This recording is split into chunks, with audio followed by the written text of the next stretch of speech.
Hey, everybody, and welcome to another episode of the Sell More Book Show, episode 578. I'm Brian Cohen from Best Page Forward, joined by Caitlin White, aka Rosie A. Point, cozy mystery author extraordinaire, Amazon ad expert from our author ad agency team. Caitlin, I'm glad you're here, so thank you for being here. Thank you. Of course. So, what has it been like running Amazon ads for all these big shots? Wonderful, actually. It's been Yeah. wonderful. Challenging, but Yeah. wonderful. I felt very much for a long time because of where I'm located. So I'm in Cape Town, South Africa, that Yeah. I don't really get to connect with other authors as much. It's quite difficult Right. to get to a conference, for instance, or something like that. So where being an author is very solitary, I felt like it was extra solitary for me just because of where I Ooh. am. So connecting with these authors who are earning at a high level has also been eye-opening and challenging, and I've learned a lot in the process of actually helping them. So that's been amazing. That is awesome. Yeah, I mean, I get a little jealous because, like, I actually have, a lot of this is kind of almost like outsourcing in a way because I am running the process. I run behind the scenes. I run these meetings. I don't get to really run too many ads for other people because it's like you and Quinn and everybody else. And it's like, oh, that's so cool. Like, she helped that person get to this spot in the store, or they helped them hit their sales mark, and that person just got a penguin deal, and it's like it's really cool. But I also have this like distance from it, so in a way I'm like living vicariously through all of you, Yeah, which I is don't want just, to switch jobs. yeah, I know. You get a lot more hands-on, you get a lot more connection with people. I definitely think you have a pretty good thing going here. Keep milking it from this guy. But but yeah, no, and the work you've been able to do, I think, is incredible because I think a lot of what has helped you to succeed as an author, you've sold hundreds of thousands of books. Um, a lot of what helped you specifically succeed as an author, this isn't something like all authors Yeah. have, but what has helped you succeed also helps you to run ads and be meticulous with it and create your systems. Because you're like a systems person. You're just really good with systems. That's funny because I'm good with systems when it comes to this and when it Uh-huh. comes to um my writing. Even my writing is like very organized, but when it comes to my actual workspace and my cupboard and Mm-hmm. everything else is not at all. So it's balanced, I'll say that. But yes, I And get a that's kick out okay. of systematizing things. That's awesome. Yeah, so if you're a systems friendly person, lean into it. You're allowed to be weird, and your cupboard is allowed to be all disorganized. Just realized I should have said closet. No, no, no, that's okay. That's okay. Anything, it doesn't matter. We will you don't have to be perfectly Americanized for all of your words today. Um, but definitely go check out Caitlin's books at rosiepointbooks.com. The challenge is back. Now, it was the 5-day challenge. Now it's the 14-day author ad profit challenge available for you.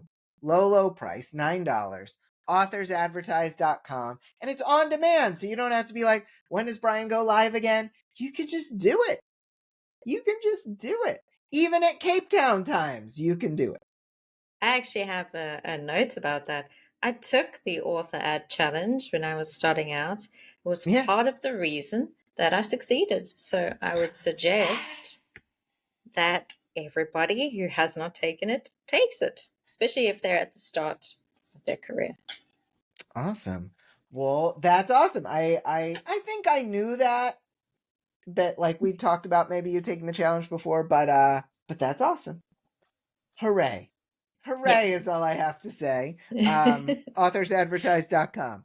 So, nobody answered one of our previous week questions, so we skipped it last episode. Guys, remember to answer our questions of the week. But we had a question. What do you feel like is a good ratio between writing and research? Ann Bennett said, my books take place in the Caribbean. I research 2 weeks out of the year. Love that. Karen Heenan said, it really depends on the story and how much knowledge I already have on board. I try to get all the information that will affect the structure of the book and then just fill in the missing bits later. Awesome, Karen. And Susan Alroy said, since I write fantasy, a lot is made up, but when they are in a real location, I obviously have to do some research. So awesome. Good stuff, Susan and Karen and Anne. Thanks for answering the question of the week. You can answer the question of the week too in the Sell More Book Show After Party Facebook group. Caitlin, are you ready for today's top story? Absolutely. All right. Sailing abroad. Amazon has 13 international marketplaces for your books, all accessed through your singular KDP account. But selling internationally doesn't mean you're actually making sales abroad, says Kindlepreneur's Dave Chesson. So what can you do to boost sales in those other markets? Quote, there are actually steps you can take to help improve your book sales and ranking in markets other than your own, says Chesson. But there are also some limitations and strategies that need to be explored in order to do this correctly, end quote. There are 3 main factors to consider for each book. The book's primary marketplace, the language it's written in, and the keywords you choose. Many people choose the default for them, not the particular book. But it's important to remember that each book you publish has its own primary market. If your book is a translation or a version specific to another country, choose that marketplace, not the marketplace that you typically use. Quote, this is Amazon's strongest signal of where your book belongs. It affects pricing default, search visibility, and category behavior, says Chesson. It's also important that you tell KDP what each edition of your book's language is, because that determines which markets are more likely to feature it natively. Then, when it comes to keywords, note that your 7 keyword boxes should reflect the primary marketplace you're targeting. Use their language, local spellings, or unique vocabulary when possible. If your book's in English, but you're trying to maximize sales in a foreign marketplace, you can still optimize your keywords by adding alternate spellings or phrases into your existing keyword boxes, or dedicate 1 or 2 of your boxes to UK or Australia specific phrasing. If you've done all this and still want to do more, consider running Amazon ads, hooray, specific to international markets, especially if your book is failing to find organic traffic. Quote, in fact, says Chesson, this is one of the biggest hidden opportunities for self-published authors.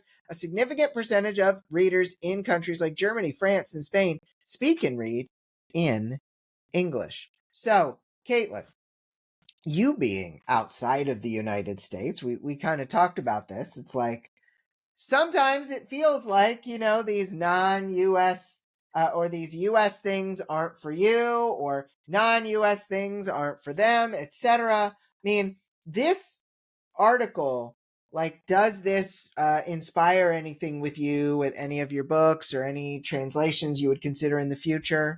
What do you think? I'm doing a few German translations and advertising in Germany. So I'm testing some Facebook ads to Germany and some Amazon ads to Germany. And I would say that they're doing pretty okay.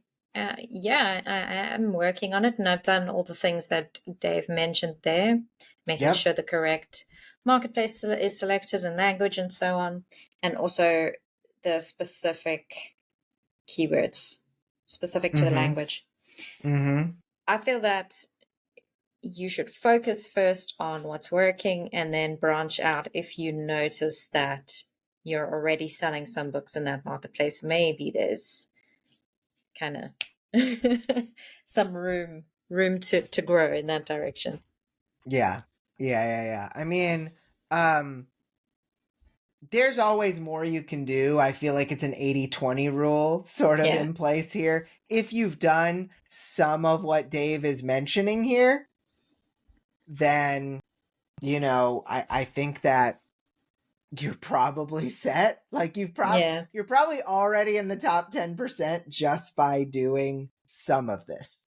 Yeah, definitely. Not interestingly, not that many people are publishing translations. Mm-hmm. Still almost like a frontier. There are people doing it with a Yeah. lot of success, but yeah. Yeah, we had Vanessa Vale on the show a little while ago, and she's big with her thrifty tips for authors, talking about creating translations, having more of those out there. But it's still hard. It's still hard to Yeah. get them out there. It's still hard to prioritize where the money is going in your marketing, Yeah. and translations do eat up some marketing costs. Definitely. You have to be at Um, the right place for it. oh yeah, absolutely, absolutely. So, Caitlin, have you tried to promote or boost sales in a marketplace other than the U.S.? Yeah, in Germany. In In Germany. Germany? Yeah. So, what is it mostly with the advertising, or how do you have some of the Yes. translations out, Yeah. or no? I have Okay, some German translations out and I'm doing Amazon ads and Facebook ads. nice, nice. Oh, Yeah. the Facebook ads. So, um, do you see with ads that are targeted in Facebook to Germany? Like, are you getting a lot of like German comments and such that you have to deal with? Not really, not as many. So it's Okay. a relatively new experiment, but I will Mm-hmm. see how it goes over time. But Yeah. I am getting engagement and Mm-hmm. sales, so it's heading in the right direction. That's awesome. That's Yeah. awesome. So the next hot potato wisdom question is from you to me. How do Amazon ads differ in other marketplaces? So it's interesting. There used to be more differences in some ways because one, you would couldn't even log into more than one country at a time. Now they have a multi-country dashboard, which is convenient, though a little bit messy. Yeah. Um, they it used to be that you'd always write the copy in the US and then they didn't have copy available abroad. Now most people don't even write ad copy for their ads. And so like in a lot of ways it's kind of flattened out. But here's something that remains consistent. Other than maybe the UK, ads are cheaper. German ads tend to be a little cheaper. French, Italian, and Spanish ads are way cheaper. You can usually get a lot more traction on those more quickly at a lower bid, which is nice. Because if you are in that situation, you have like French translations, you have German translations, and you can run ads to them, you can often pay less, which is always a nice thing, paying Yeah. a little less. Um, Definitely. awesome. So, Caitlin, we're back at your favorite part of the show, which is getting to do another lightning sound. So, you wowed us the first time. Let's see if lightning can strike twice. Boom. Ooh, I liked that. The boom was especially good. I give you props on the boom. So Caitlin, what makes a book cozy? A cozy book must be clean, Mm-hmm. meaning no on page violence, like gratuitous violence or murder. You can have kind of like a piff and a boom and a punch or whatever, but Mm-hmm. no Mm-hmm. actual blood or grit or anything like that. And no curse words either. Mm-hmm. The romance is light, and also the vibe. The vibe must be cozy, must be something that you can curl up in an armchair next to a fire and read with your cup of hot cocoa, that kind of thing. Yeah, I love that. I love that. Yeah, that I like cozy books, and I like the genre and the readers of that genre. Um, but I think I personally need a few cuss words, a little action, a little bit of blood. That's more scratching my itch there. So, um, I'm ready for your question. So, what's the most underrated book marketing tool or method right now? Most underrated book marketing tool or method right now is the thing you like doing that happens to sell more books, even if it's weird, even if it doesn't work for anyone else, even if it's so 2018. If you've got something you're doing that's selling more books and you enjoy doing it, two things are going to happen. You won't hate marketing is number one, so you'll be more willing to do it on a regular basis. And two, just by virtue of doing more of it, you'll get better at it. You might even become the best at it. And so that is the most underrated. So, counter question, Caitlin, what is the most overrated book marketing tool or method to you right now? To me specifically, I have a controversial one. I love it. The easy answer would be whatever you don't enjoy that isn't working, it would Yeah, be the of most course. overrated. Of course. Because it would be the counterpoint. But Yes. TikTok, I think TikTok is overrated. I think for some authors it does amazingly well, and I'm not talking about them. I'm talking about the people who are locked in the TikTok dungeon doing slides and not really, or even just normal TikToks, not just slide TikToks, because I did slides a lot, just not getting anywhere with it. Yeah. But the caveat is I'm saying this because I'm, like I've mentioned before, in Cape Town, and it's much, much, much more difficult to actually reach American readers from TikTok here than it would be if you're in TikTok in America, for instance. It's just an extra uphill climb. So for me, that's the most overrated. I don't totally even makes waste my sense. time on it. Yeah. Not anymore. Yeah. No, that's awesome. Thank you. All right, I'm ready for the next one. Okay. How do you think Amazon ads will change in the next few years? Well, I think Amazon ads are going to always stay consistent. Amazon makes so much money from them. They're not suddenly going to take down ads. They could give more of the space to higher spenders. They could give it to big brands more. But I do think there are so many millions of eyeballs on Amazon every day. They want to sell that ad space. They want to keep getting eyeballs on things. So there is always going to be undervalued traffic.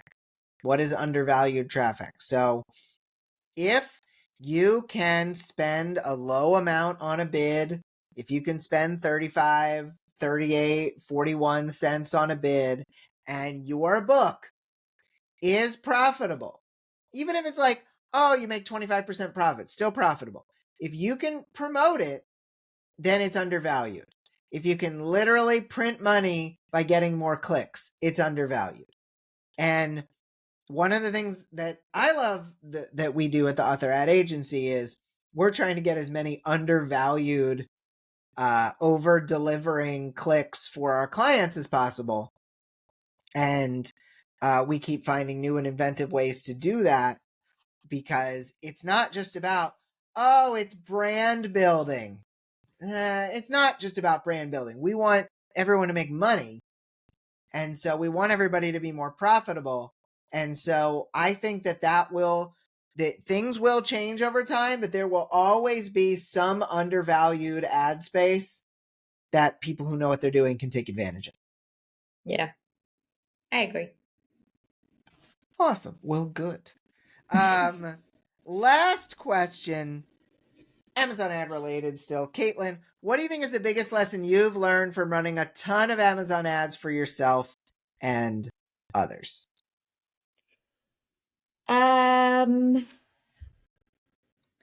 Look at the data over a long period of time. Look for trends rather than spikes and dips, and don't panic. Don't panic when things are not looking the way you want them to look. Obviously, still stay profitable, but keep a level head. Pay attention to data rather than how something's making you feel in the moment. That's what I've learned. So hard.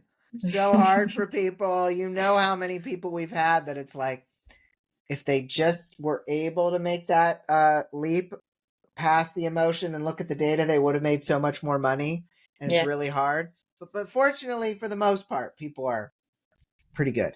Pretty good Well, with this. yeah, because the authors that are, especially the ones that I've been privileged to work with, who are at a very high level, you don't get there without thinking like that. You have to think data focused. You have to remove at least some portion of emotion from what you're doing. Otherwise, you will not get that many royalties. That much money will just not come in. Right. Exactly. Well, we need a question of the week, Caitlin. It could be about Amazon ads. It could be about anything. We've talked a lot about Amazon ads today. Even Mr. Chesson brought up Amazon ads. So maybe we need something Amazon ads focused. Do you have any Amazon ads questions? I guess what I want to ask very specific questions. Like I'm speaking to a You person. can ask very specific. You can ask very specific questions. That's fine. Like, what is your most profitable series? And are you marketing it? Would be my question. I like that question.